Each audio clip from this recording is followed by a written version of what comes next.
নমস্কাৰ প্ৰিয় বন্ধু বান্ধৱীসকল, কোন মাহত জন্ম হোৱা জাতক জাতিকাৰ স্বভাৱ চৰিত্ৰ কেনেকুৱা হয়, তেওঁলোকৰ ভাগ্য কেনেধৰণৰ হয়, কৰ্ম সংস্থাপন বা তেওঁলোকৰ ভৱিষ্যত দিনৰ উন্নতি, পঢ়া শুনা ব্যক্তিত্ব বিকাশত কেনেকৈ উন্নতি আহে, কোন মাহত জন্ম হোৱা ল'ৰা ছোৱালী আটাইতকৈ ভাগ্যশালী হোৱাৰ লগতে কোন মাহত জন্ম হোৱা ল'ৰা ছোৱালীৰ জীৱনত অভাৱ অনাটন বেছি হয়।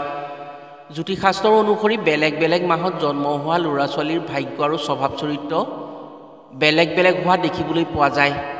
আপোনাৰ জন্ম মাহটো কি মাহ? মাহ অনুসৰি জ্যোতিষশাস্ত্ৰৰ মতে আপোনাৰ ভাগ্য কেনেধৰণৰ হ'ব? আপোনাৰ উন্নতি ভৱিষ্যত ভাগ্যৰ বিষয়ে যদি জানিব বিচাৰে তেনে আজিৰ ভিডিঅ'টো আপোনাৰ বাবে অতি লাগতিয়াল ভিডিঅ'। আজিৰ ভিডিঅ'ত আমি আপোনাক জনাম অসমীয়া 12 মাহৰ কোন মাহত জন্ম হ'লে ল'ৰা ছোৱালীৰ ভাগ্য অতি শক্তিশালী হয় আৰু কোন মাহত জন্ম হ'লে ব্যক্তিৰ ভাগ্যত কিছু সংঘাতপূৰ্ণ হয়। 12 মাহৰ কোন মাহত জন্ম হোৱা ল'ৰা ছোৱালীৰ ভাগ্য ভৱিষ্যত কৰ্ম সংস্থাপন কেনেধৰণৰ হ'ব? গতিকে আজিৰ ভিডিঅ'টো প্ৰতিজন ব্যক্তিৰ বাবেই অতি দৰকাৰী ভিডিঅ'। আজিৰ ভিডিঅ'টো যদি শেষলৈকে চায় তেনে ব্যক্তিৰ ভৱিষ্যত ভাগ্য আৰু ব্যক্তিৰ বিকাশৰ কথা জানিব পাৰিব।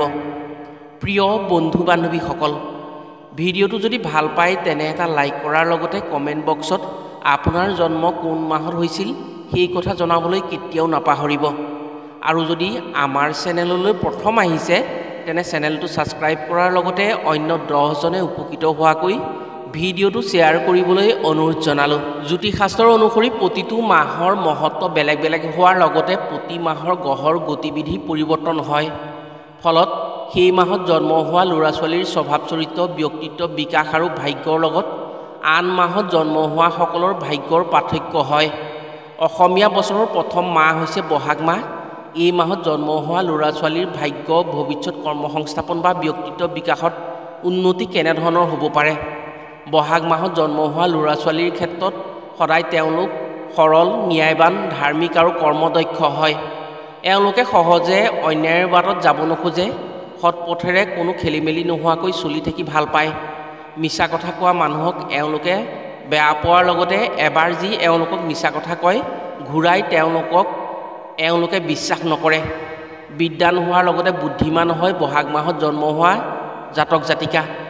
অৰ্থনৈতিক দিশত বহাগ মাহত জন্ম হোৱা ল'ৰা ছোৱালীৰ ক্ষেত্ৰত ধন টকা পইচাৰ উপাৰ্জনৰ পথ খোলা থাকে।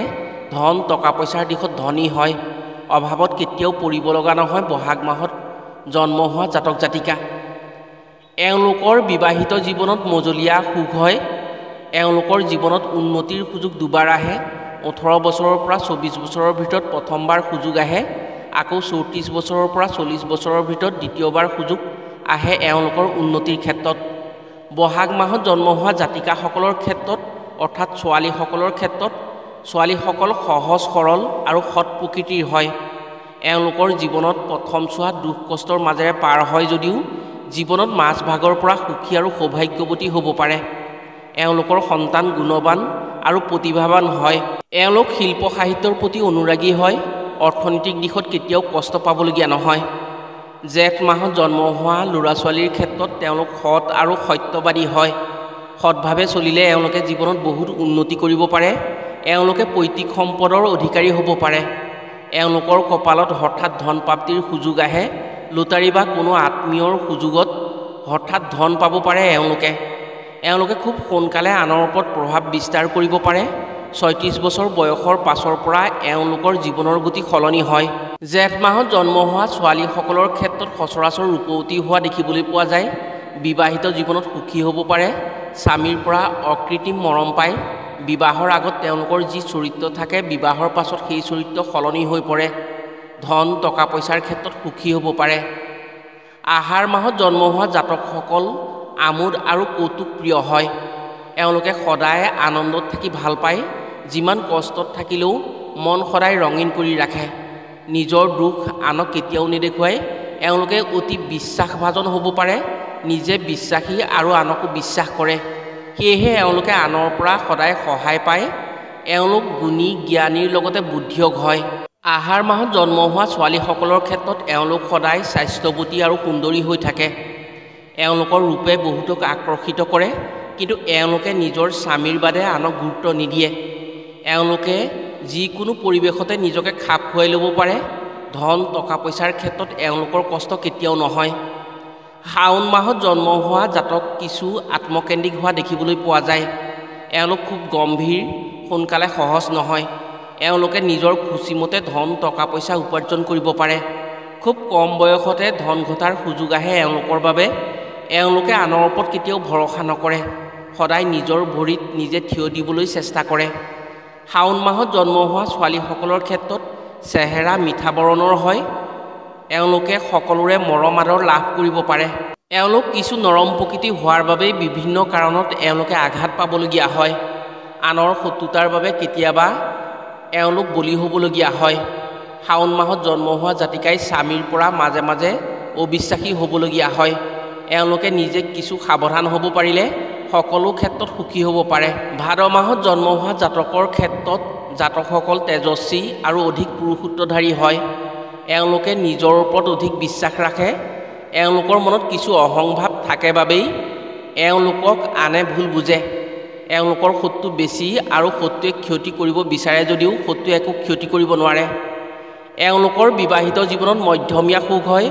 ভাদ মাহত জন্ম হোৱা জাতকসকল কষ্ট সহিষ্ণু হয়। উপাৰ্জনৰ ক্ষেত্ৰত খুব কষ্ট কৰিহে তেওঁলোকে ধনৱান হ'ব পাৰে। এওঁলোকৰ ভাগ্য সদায় সৌভাগ্যশালী হয়। কেতিয়াও আনৰ ওচৰত হাত পাতিব নালাগে। ভাদ মাহত জন্ম হোৱা জাতিকাসকলে নিজৰ পচন্দ অনুসৰি স্বামী লাভ কৰিব পাৰে। এওঁলোকৰ বিবাহিত জীৱনত সুখ হয়। এওঁলোকৰ বেছিভাগেই প্ৰেম বিবাহত আবদ্ধ হয়। নিজৰ স্বামীক নিজৰ আয়ত্বত ৰাখিবলৈ চেষ্টা কৰে বাবেই স্বামী গৃহৰ পৰা তেওঁলোকে সন্দেহৰ বশৱৰ্তী হ'ব লগা হয়। এওঁলোকে স্বাধীনভাৱে চলে। আনৰ দান বা কৰুণা এওঁলোকে কেতিয়াও আশা নকৰে। এওঁলোকৰ ভাগ্য ভাল হয় যদিও মনে মনে বহু মনোকষ্টত ভুগিব লগা হয়। আহিন মাহত জন্ম হোৱা জাতকসকল সৰল, শান্ত আৰু আনন্দপ্ৰিয় হয়। তেওঁলোক সৌভাগ্যৱানো হয়। আনৰ উপকাৰ কৰা গুণ আৰু নিজৰ সৰলতাৰ বাবে সকলোৰে ওচৰত এওঁলোকে সমাদৰ পায় বা মৰম স্নেহ পায়। এওঁলোক কিছু খৰচী হয়। এওঁলোকৰ শত্ৰু বেছি যদিও শত্ৰুৱে মুখামুখিকৈ এওঁলোকক একো অপকাৰ কৰিব নোৱাৰে। এওঁলোকে ভ্ৰমণ কৰি বেছি ভাল পায়। ভ্ৰমণৰ সময়ত এওঁলোক লাভৱানহে হয়। এওঁলোকে যিমান কষ্ট কৰি হ'লেও নিজৰখিনি সদায় ঠিক কৰি ৰাখে। এওঁলোক অতি কষ্ট সহিষ্ণু হয়। এওঁলোকে যিকোনো কাম নিজৰ কষ্টৰ জৰিয়তে অনায়াসে কৰিব পাৰে। আহিন মাহত জন্ম হোৱা ছোৱালীসকল সহজ সৰল হয় আৰু স্বাস্থ্যৱতী হয়।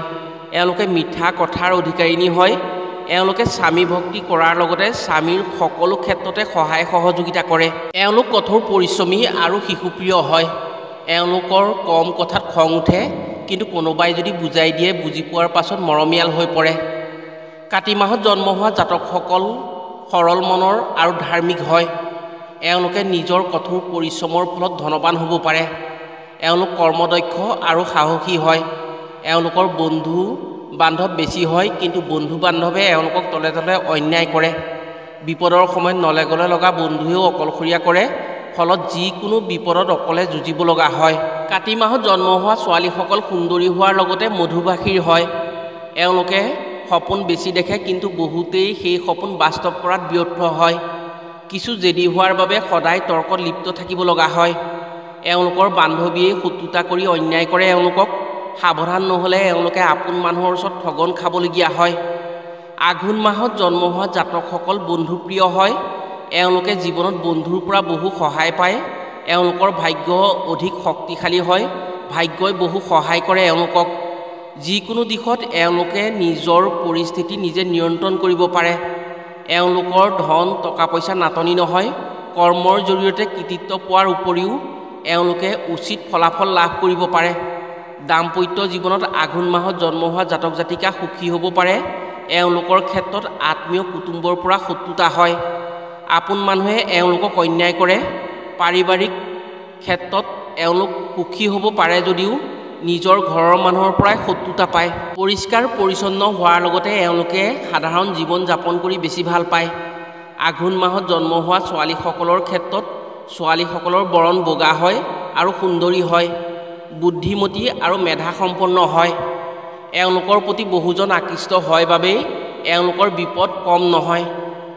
এওঁলোকে পিতৃগৃহতো সুখী হ'ব পাৰে আৰু স্বামীগৃহতো সুখী হ'ব পাৰে। এওঁলোকৰ সন্তান চোকা আৰু বুদ্ধিয়ক হয়। পুহ মাহত জন্ম হোৱা জাতকসকল সাধাৰণতে চিন্তাশীল আৰু বিদ্বান হয়। এওঁলোক ধাৰ্মিক হোৱাৰ লগতে ঈশ্বৰ বিশ্বাসী হয়। এওঁলোকে সহজতে কাকো অবিশ্বাস নকৰে। জীৱনত ধনৱান হোৱাৰ সুযোগ বাৰে বাৰে পায় এওঁলোকে। সেয়েহে পুহ মাহত জন্ম হোৱা জাতক জাতিকাসকল সদায় সম্পদশালী হয়। দাম্পত্য জীৱনত সুখী হয়। বিবাহৰ আগতকৈ বিবাহৰ পাছত এওঁলোকৰ উন্নতি বেছি হয়। এওঁলোক দয়ালু হোৱাৰ বাবেই এওঁলোকে সকলোৰে প্ৰিয় পাত্ৰ হ'ব পাৰে। পুহ মাহত জন্ম হোৱা ছোৱালীসকলৰ ক্ষেত্ৰত তেওঁলোকৰ দেহৰ গঠন সুন্দৰ হয়। সেয়েহে এওঁলোকৰ অন্তৰত অহংভাৱ এটা সদায় থাকে। এওঁলোকৰ খং বেছি। আনৰ কথাত স্বামীক সন্দেহ চকুৰে চায়। অন্য নাৰীক ভাল চকুৰে এওঁলোকে কেতিয়াও নাচায়। বান্ধৱীসকলৰ দ্বাৰাই শত্ৰুতা পাবলগীয়া হয় এওঁলোকে। মাঘ মাহত জন্ম হোৱা ল'ৰাৰ ক্ষেত্ৰত দয়া, ক্ষমা, সততা গুণ বেছি হয়। ব্যৱসায় বা চাকৰিৰ জৰিয়তে এওঁলোকে উন্নতি আহে। উচ্চ চাকৰি, উচ্চ ব্যৱসায়ৰ প্ৰতি এওঁলোকৰ মন আকৃষ্ট হয়। এওঁলোকৰ উন্নতিত আনে কোনেও বাধা দিব নোৱাৰে। বুদ্ধিত চোকা হয় এওঁলোক আৰু জ্ঞানত মেধা হয়। সাংসাৰিক জীৱনত সুখ দুখৰ মাজেৰে পাৰ হয় যদিও সন্তানৰ পৰা এওঁলোক সুখী হ'ব পাৰে। মাঘ মাহত জন্ম হোৱা জাতিকাসকলে আনন্দত থাকি বেছি ভাল পায়। এওঁলোকৰ মাত বৰ সুন্দৰ। গীত মাতৰ প্ৰতি এওঁলোক বেছি অনুৰাগী হয় আৰু গীত মাতৰ লগত এওঁলোক জড়িত হৈ থাকে। মনে বিচৰা স্বামী লাভ কৰি সংসাৰত প্ৰথম চোৱাত সুখী হ'লেও পাছলৈ এওঁলোকে অনাদৰ পায়। ফাগুন মাহত জন্ম হোৱা জাতকসকল মিতব্যয়ী আৰু বুদ্ধিমানৰ হয়। এওঁলোকে কম কথা কয়। কামৰ প্ৰতি আগ্ৰহ বেছি। কঠোৰ পৰিশ্ৰমী আৰু উদ্যমী হোৱাৰ বাবে কম বয়সতে এওঁলোক ধনৱান হ'ব পাৰে। এওঁলোকে আগতীয়াকৈ কামৰ চিন্তা কৰে বাবেই কামৰ সফলতা বেছি হয়। এওঁলোক দানী আৰু ভোগী হয়। মাক দেউতাকৰ প্ৰতি শ্ৰদ্ধা ভক্তি বেছি হোৱাৰ বাবেই পৈতৃক সম্পদৰ অধিকাৰী হয়। এওঁলোকৰ জীৱনত একাধিক বিবাহৰ যোগ থাকে। ফলত এওঁলোকে কেতিয়াবা দ্বিতীয় বিবাহত লিপ্ত হ'বলগীয়া হয়।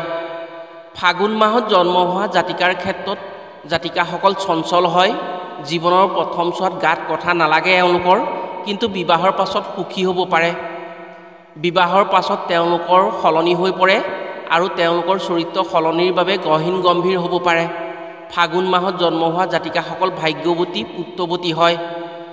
চ'ত মাহত জন্ম হোৱা জাতকসকল ধৰ্মৰ পথেৰে গতি কৰে। সমাজপ্ৰিয় হয়। সমাজৰ কাম কৰি বেছি ভাল পায়। জীৱনৰ আৰম্ভণিত কিছু কষ্ট হয় যদিও পাছলৈ মহা সুখী হ'ব পাৰে। ব্যৱসায়ত উন্নতি বেছি হয়। চাকৰিৰ প্ৰতি হাবিয়াস কম। সদায় ধনৱান হোৱাৰ সুযোগ পায় এওঁলোকে। বুদ্ধিত মধ্যমীয়া, জ্ঞানত অভিজ্ঞ হয়। এওঁলোক আদৰ্শ প্ৰেমিক হ'লেও প্ৰেমিকাৰ পৰা বিচ্ছেদিত হৈ আঘাত পাবলগীয়া হয়। চ'ত মাহত জন্ম হোৱা জাতিকাৰ ক্ষেত্ৰত কিছু জেদী হয়। মৰমীয়াল হোৱাৰ লগতে খঙালো হয়।